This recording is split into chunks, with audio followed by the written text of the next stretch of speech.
Hi everyone. This lecture is going to have two learning goals. The first is to understand the three types of alternative explanations for associations or correlations in a study. And the second is going to be to understand the three elements of causation. Let's start by defining what we mean when we say causal inference. When we say causal inference, it's the process of inferring a cause and effect relationship based on logic, evidence, and analysis. So it's the way that we're going to go about in research of trying to establish that there's a causal relationship between two variables.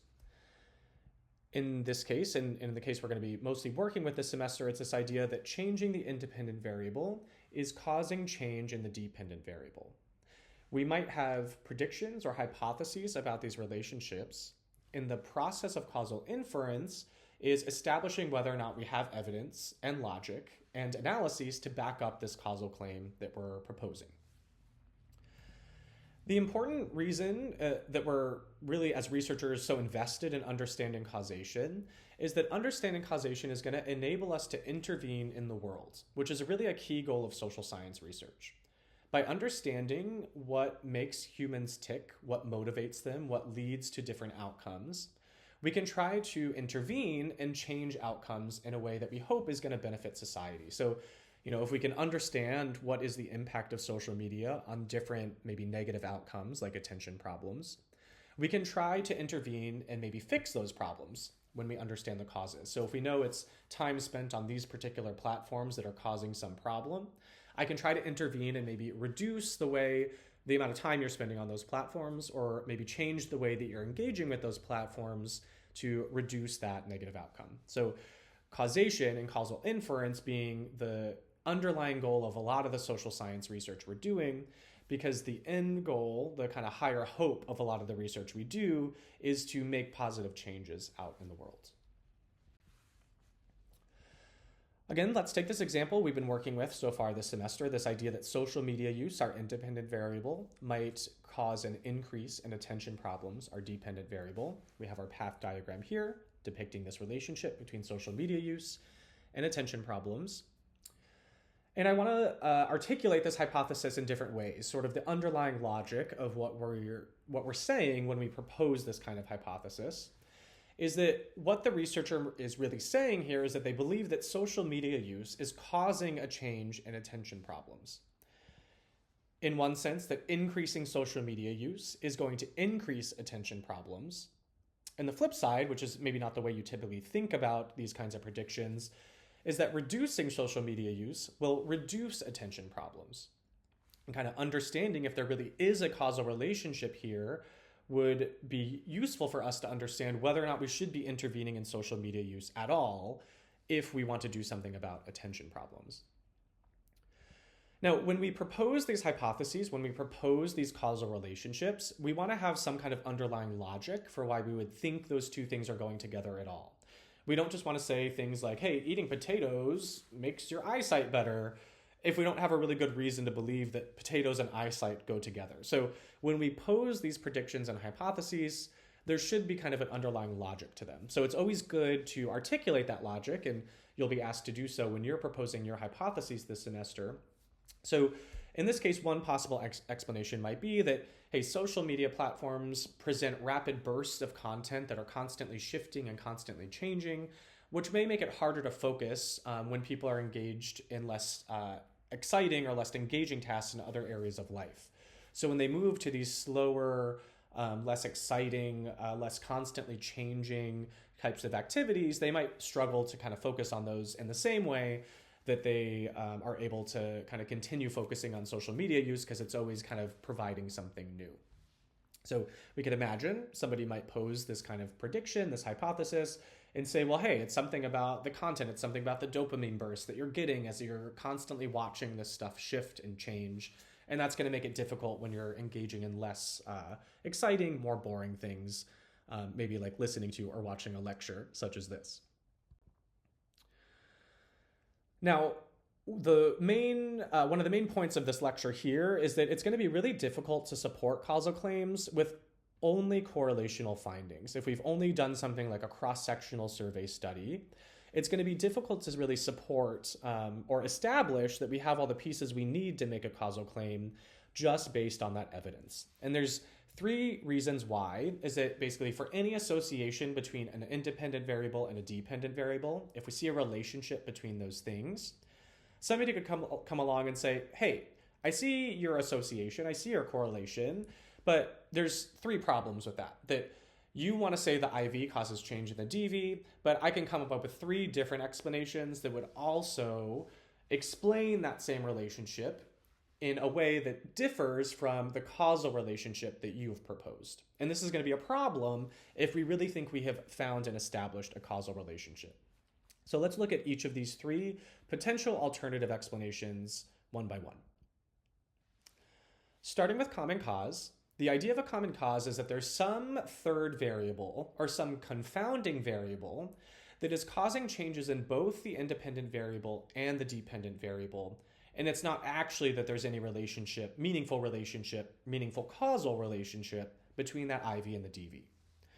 So when we take something like social media use and attention problems, we're going to use our path diagram here because path diagrams are really useful for mapping out what some of these alternative explanations look like. So I might say, I think there's a causal relationship between social media use and attention problems. I'm running a study, I'm finding a correlation between these things, and wow, shouldn't we do something about social media use?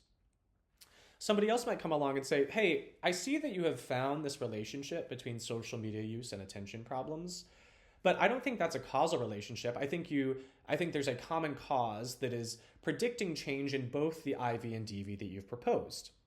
And I think that common cause is psychological stress. Now, you could come up with maybe many other potential common causes or many other potential confounding variables, but we'll use psychological stress here as an example. So this researcher might say, hey, when people are really stressed, they're going to use more social media, and they're also going to have trouble focusing. And this is different than saying there's a causal relationship between social media use and attention problems. When I say there's a causal relationship, I think that reducing social media use is going to reduce attention problems. But when you say, actually, there's a common cause, there's a confounder here, you're saying that psychological stress is the key variable. And actually, you need to reduce stress in order to reduce attention problems. And if you were to reduce stress, you'd also reduce social media use. So it's proposing this third variable, this confounder variable, that is sort of accounting for that when we don't account for it, it makes it appear that there's a relationship between our IV and a dV, but it's actually because there's this other variable on the outside that's causing changes in both of those things. And the important point here isn't just to say, hey, this might be a possibility. It's to say we really need to account for and a plan for our possible confounding variables in the methods that we're using to study these relationships and in the analyses we're using to examine what those relationships look like. The next kind of alternative explanation somebody might pose for this possible relationship between social media use and attention problems is that, hey, you think social media use leads to attention problems, and you might find a correlation between those things, but I actually think that attention problems lead to social media use. In essence, the causal arrow is actually flowing in the opposite direction. So you might say, hey, if I reduce social media use, I'm going to reduce attention problems. And I'll say, actually, it goes the other way. When you reduce attention problems, you will reduce social media use. So in other words, people with attention problems might seek out social media. The inverse of kind of what we said before, that when attention problems worsen, social media use will increase, or when attention problems improve, social media use will decrease. So kind of the opposite of what we were proposing before. And this is important here because it basically flips around where the intervention might happen in the future. If actually attention problems are leading to social media use, I should be intervening in attention problems to change social media use. Intervening in social media use might have no effect on attention problems. So ideally, we want to be using methods and statistical analyses, once again, that are going to allow us to demonstrate which way the causal direction flows. And then finally, a third possible explanation, very much related to reverse causation, is this idea of simultaneity bias, that there might be a reciprocal relationship between these variables. So you might say social media use leads to attention problems. Somebody else might say attention problems leads to social media use. And somebody else could say, well, hey, I think there's a little bit of both. Social media use might lead to attention problems, and over time, those attention problems might lead to more social media use. So people with attention problems are seeking out social media causing change in attention problems, and attention problems causing change in social media use. Again, this is a much more complex and maybe seemingly less interesting kind of question, but it is very possible that these kinds of things are reciprocal and reinforcing over time. And ideally, again, we would like to use statistical analyses and methods that are going to allow us to demonstrate or capture whether or not those kinds of reciprocal relationships are actually occurring. We don't just have to throw our hands up and say, oh, it might be the case. We can actually try to do something about that. So all of this is building to this idea that in order to really support and establish a causal claim, we need to establish that three things are happening. And the first thing is that there is an association between these variables. It's actually very important to find out, does change in an IV relate to change in a DV? Is it associated? Is it correlated? And that's great. But it's only a starting point. We need to hopefully establish two other things to try and rule out some of these alternative explanations I proposed, to try and rule out that there isn't just a common cause, or that there's reverse causation, or that there's a simultaneity bias. So what I also need to establish is the time order in which these variables are changing, that I actually need to observe and see that changes in the independent variable are happening first, and then those changes in the dependent variable come second. That when I actually change and muck around with social media use, it's actually going to lead to changes and produce changes down the line in attention problems. And the other thing is that I need to rule out potential confounding variables. I need to try and measure and account for things like psychological stress in these relationships that I might be looking at. And there's different statistical methods and different methodological choices we can make in a study, and different statistical choices we can make in a study to try and help us address these kinds of alternative explanations, to establish these three elements of causation that I need to really be confident that, hey, this relationship that I see between my IV and my DV is actually a causal relationship, and the causal arrow flows in this direction and not the other direction. As I was just saying, establishing causation requires more advanced methods than just using a cross-sectional survey, though I'll emphasize that a cross-sectional survey is a really great starting point to try and establish that whether or not there is a relationship between things that we think there might be a relationship. If we don't see an association between social media use and attention problems in a survey, there's no point in doing a more advanced study, because it doesn't seem that it doesn't actually look like those variables are related when we measure them. And there's kind of two things that we really need to do and we really need to think about, is that we need to control for confounding variables, either statistically or methodologically. And we need to follow people over time. We need to follow them longitudinally, both over the short term, like minutes, hours, days, and over the long term, weeks, months, and years. So there's many kinds of research methods and statistical methods we can employ that are more advanced than just doing a cross-sectional survey and just looking for a correlation between our IV and our DV. We can do more advanced studies that follow people over time, and we can do more advanced statistical modeling, and we can even do things like experiments to actually try and intervene in these variables and see what happens. So we'll talk more about these kinds of methods over the next few weeks. The main thing that I just want you to understand here is that when we just do our cross-sectional survey and look for this relationship between the IV and the DV, there are three main types of alternative explanations someone could propose to say, hey, I actually think the causal relationship isn't quite what you say it is. And this is going to boil down to a key idea that you've probably heard before, but I want to tweak the main idea that you've probably heard before in common, maybe other classes or common conversation. So you might have commonly heard this refrain that, hey, correlation does not equal causation.